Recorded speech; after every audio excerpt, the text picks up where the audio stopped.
let's move across the diamond and to another league. We're going to talk American League third base now.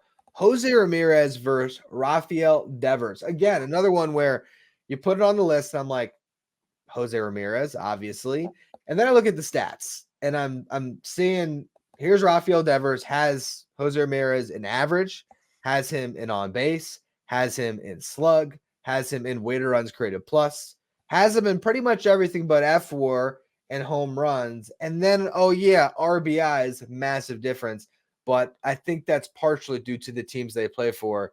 You got Jose Ramirez leading all of baseball in RBIs over 60. And then you got Rafael Devers sitting at 32. But that's going to be an interesting vote. On the surface, I would have thought Jose Ramirez for sure. But Rafael Devers, from what he can control, it's pretty damn close.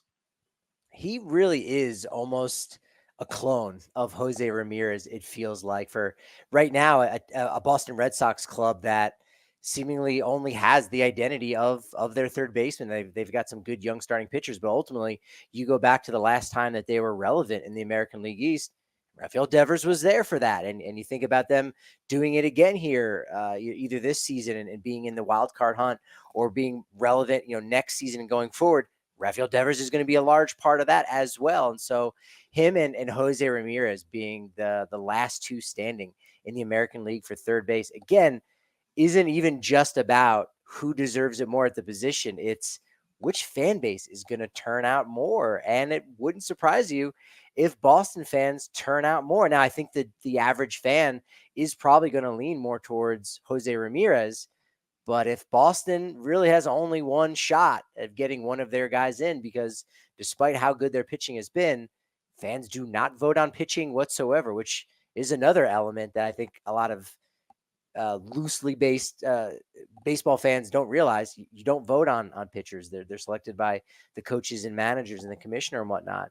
So this could be Boston's one shot to get a starter in, and that could be an upset. But as you pointed out, not as much as I think a lot of people realized. I think if Devers wants a shot, this finals in the NBA has got to wrap up early. I think no one is paying attention to the Boston Red Sox right now. They got an NBA Finals to watch, but they're looking pretty good on that front. So maybe a couple weeks left after that. The momentum carries over. The fans like, what do we have to watch? I guess we got to watch baseball, and maybe they start stuffing some ballots, or I guess plugging some ballots online. Hey, For let's send another Bostonian to Dallas for the oh, All-Star game. how about that? Come on, that works. That works. You gotta reach out to someone with the Red Sox and just give them that, because that's a genius marketing idea. I imagine it will come down to those two, but I do want to give a shout out to a guy that I think will be there as well as an All-Star. That is a third baseman that does continue to give the American League another good option, and that is Isaac Paredes, who no one talks about, and he is on fire this year. He's hitting 288, 373 on base, 42 slug. He's got 10 home runs. He has been their best player. So I think Paredes should be the guy for the Rays, but he's going to be a bench guy. Yeah, if you look at a list of players with 30 home runs last year, you will see Isaac Paredes there, and you'll go, "What? Oh, that's the guy that Ryan was talking about." Yeah, absolutely. He deserves a lot of respect, and he's kind of a classic Rays player, because if you look at where most of his home runs have been hit, it's directly down the line, like the closest part to home plate. And so he's very much, sabermetrically inclined to say, well, if I'm going to hit one out, the best way is if I just yank it down the line. And so that's been working for him. And that gave Detroit, or excuse me, that gave Tampa Bay a definite steal from Detroit, who they got in a trade not too long ago. So the Rays looking solid in that deal, and Paredes definitely a surprise and deserves a lot more credit. It's crazy because I've seen some trade buzz around him right now, as far as this might be the time where the Rays decide to sell. I think he has 3 years of control beyond this season, so you would get a haul for him. We're gonna have a really fun article coming to Just Baseball probably later this week, where we are breaking down the top 25 players when it comes to trade value at this deadline. We might do a little bit of this on the next Who's Better show, sort of going through the list that we come up with, but. He's going to be featured very prominently atop that list, I think, because if he does get dealt, considering how well he has played, not just this year, but last year, with the control that he has, any team that needs a third baseman that can get a guy and have him plug and play for the next 3.5 years.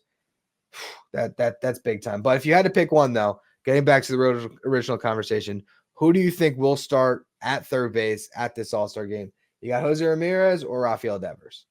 I'll stick with the chalk and go with J-Ram. Jose Ramirez is an exciting player, and I think a lot of America, a lot of baseball fans are starting to realize and recognize that, sure, Cleveland has a rotating cast of young players, but the one constant is Jose Ramirez, and he's been outstanding. He's been, top 5 MVP candidate, and you can't really look past that whatsoever. So I think Jose Ramirez is going to be the starting third baseman for the American League down in Texas.